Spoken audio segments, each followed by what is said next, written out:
Hello, James, and welcome back to another Monday update.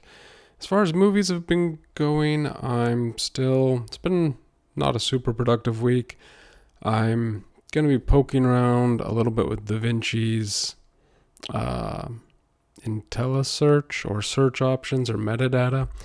Yesterday, I had it go through this whole big project I'm working on for someone else, so it's just a bigger editing project. And I was trying to let it do some analyzing, and now I gotta figure out if it did anything useful for me. But yeah, just trying to come up with a way to edit a larger unscripted project and kind of make a story. Hopefully there's a story there. So figuring that out.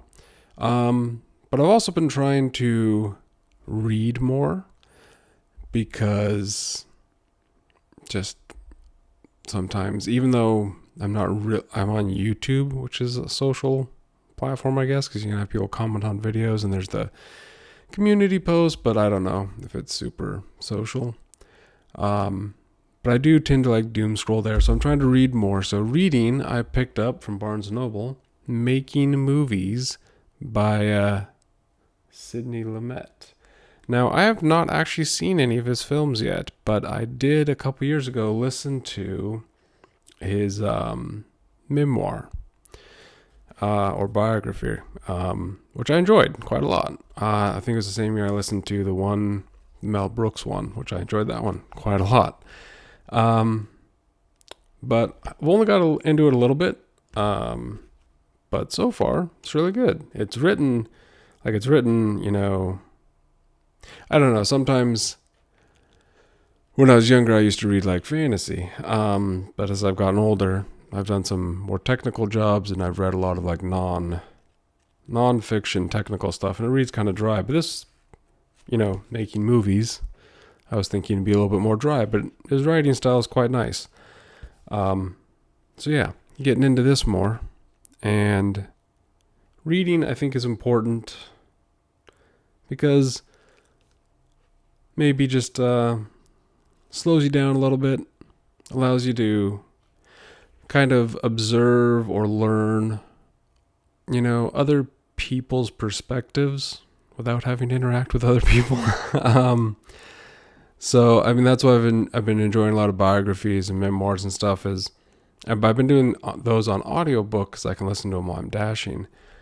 But I do sometimes think audiobooks, goes in one ear and out the other, especially when you're working and, you're maybe focused on like, oh, I got to go find this door hidden behind that bush, whatever.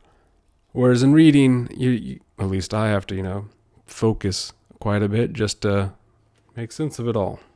So I'm trying to read more. And this one is about movies, which is kind of what the channel's about. And that's another thing. I think I heard about this from Pony Smasher, one of his old videos. Because I'm pretty sure he said he read it, and I thought, oh, look at that. Yeah, it's got little diagrams here. And I thought it had... I mean, it's a lot of text. It's not a lot of diagrams or illustrations, but it's also got the section 2, the set description. Coffee. Let's read that really quick. This one's shooting the movie. This is chapter 7 at last. A second cup of coffee and I'm ready to open my script and look over the scene or scenes scheduled for today. That's right. You got to start the day with multiple cups of coffee. But here, this looks like this is a shooting. I don't know if you can see that very well, but it's like a little... So yeah, anyway, it's got stuff like that, like this characters, cast characters, PU, set, all kinds of interesting little tidbits on stuff like that. Also, I think reading more fiction, nonfiction, memoirs, and biographies would be helpful for writing, because I'm trying to get better at writing scripts, so this is going to be one that's going to be handy. Because even when you're reading nonfiction, but like stories about other people's lives, it gives you a lot of, I think, of ideas about characters and motivations and things like that. Another thing is read some fiction, some H.P. Lovecraft.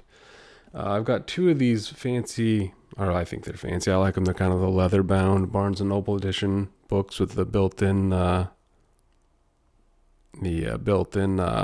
bookmark.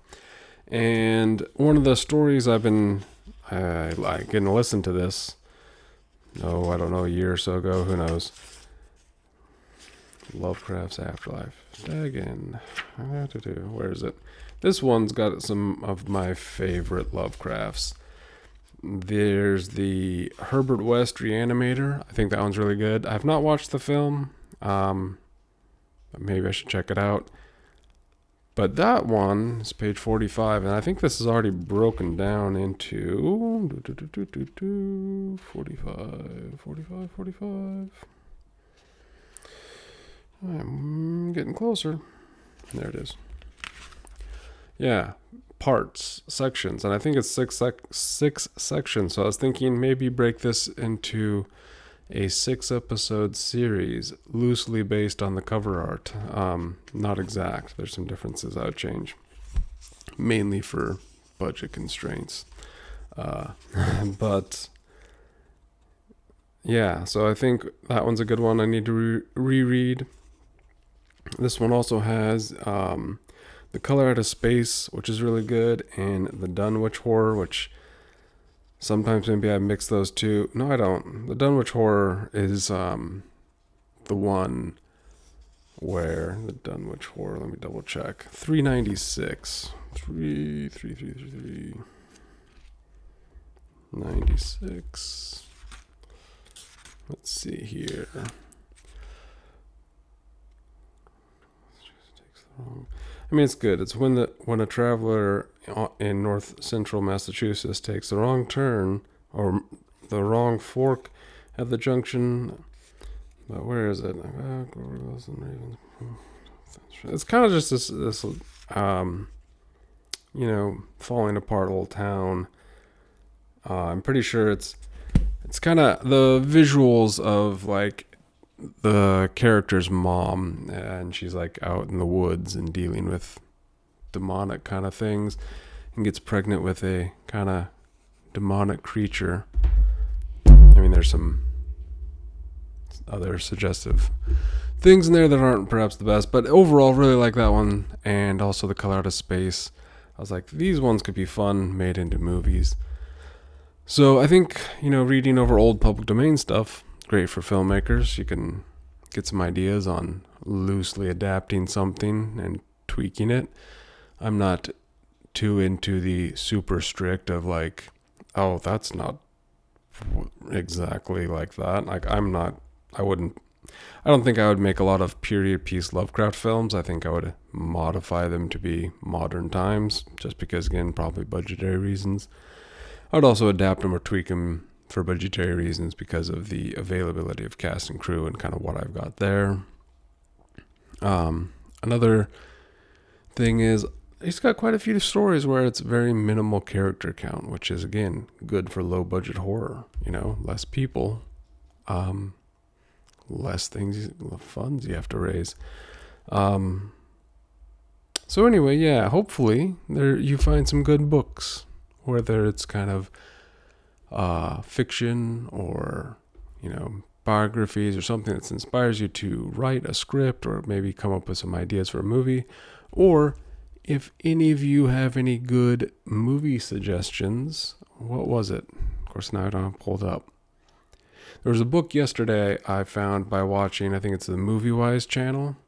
And that book looked interesting, but my library doesn't have it. So I have to find that again. But then I looked up the author, which led me to Criterion channel. And apparently he's the person that wrote the book. I think his name was David Broadwell, possibly. Looks like he does like some stuff for Criterion, which then made me think maybe he does commentary tracks.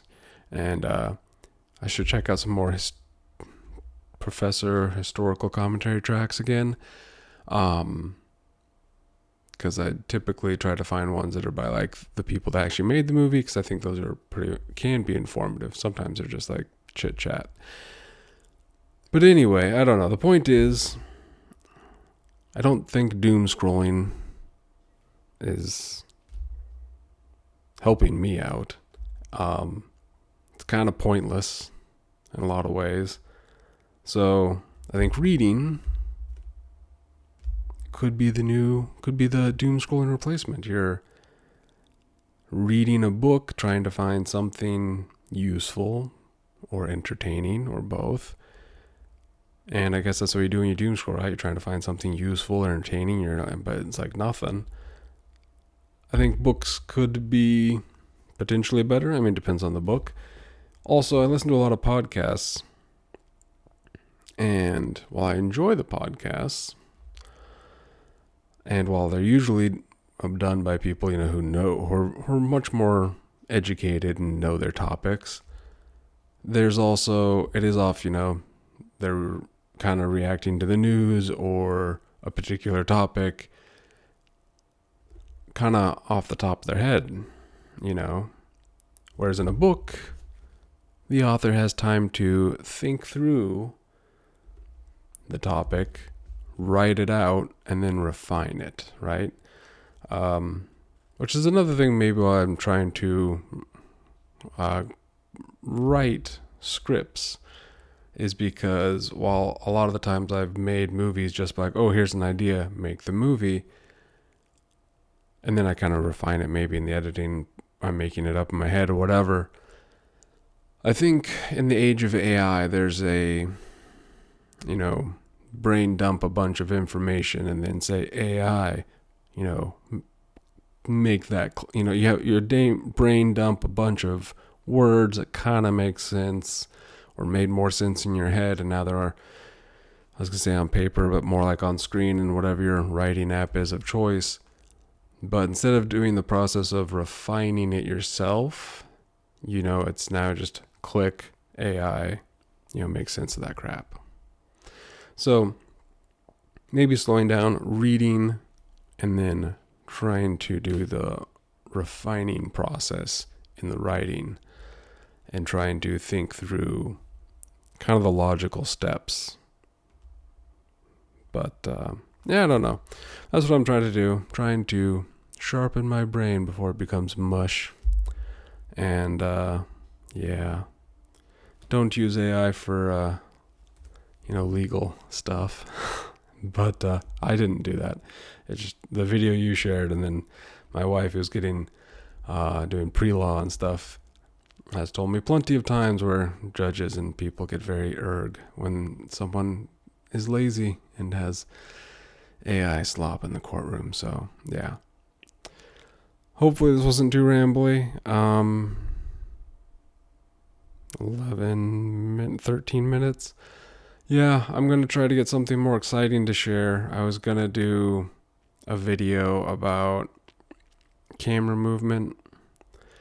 I keep coming back to this where I see camera movement in movies and I'm like, well, why is it there? What did we gain from moving the camera? And then I was like, sometimes it makes a lot of sense, but I feel like a lot of and it could just be me, maybe I'm just cuckoo, but I feel like a lot of times now in movies, the camera moves and I'm like, I don't think it did anything meaningful. But anywho, maybe next time, maybe when I get some more animatics figured out. I've been playing around a little bit with Blender, trying to get it set up for animatics. It should be really great. I've just been lazy and distracted and running amok. And maybe I need to reposition my camera because I feel like I'm looking here and the camera's right there. It's because maybe I do have it set up higher than it should be. I was like, I should go shorter than that. Anywho, I should learn how to use my equipment too, which does bring me to my next thing. I have about a week left.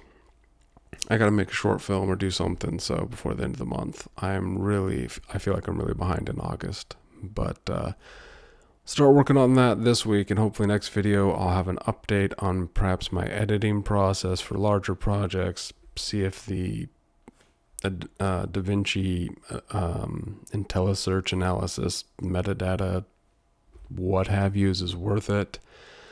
And then hopefully have some updates on a short film before the end of the month. So hopefully all's going well over there. Hopefully you're learning something. Yeah, if you, I know you read a lot of books, and I think you've read a lot on film or compositing, or like film related or photography related even would be good.